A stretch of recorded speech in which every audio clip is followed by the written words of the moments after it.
Alright, listen, if you've been struggling with the ROI of your campaigns or losing money with your campaigns, I'm going to show you how to change all that in 3 steps. But the first thing that you should know is how to calculate the ROI of a campaign. So you need to consider its cost and its revenue. In other words, client acquisition. How much are you paying per customer? And so if you want to boost the ROI of your campaigns, you have to either increase its revenue or decrease the cost. And decreasing the cost is much easier because it's in your control. You can do that immediately without depending on anybody else. Having a tool like Builderall allows you to save time and money, and in just 3 steps, you can have everything that you need to run your online business with the best cost benefit on the market. So step 1, access builderall.com. Step 2, choose the plan that best fits your business's needs. Today, every business needs online presence, meaning you need a sales funnel to capture leads. You need an email marketing system to follow up with your clients. You need a booking system that allows you to schedule client appointments. You need an e-learning system that allows you to create membership areas. And Builderall has everything that you need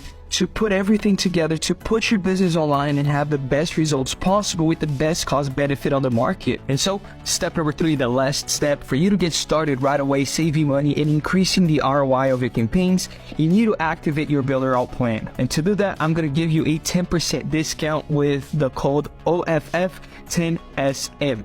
Put that code in, activate your account, and get started right away.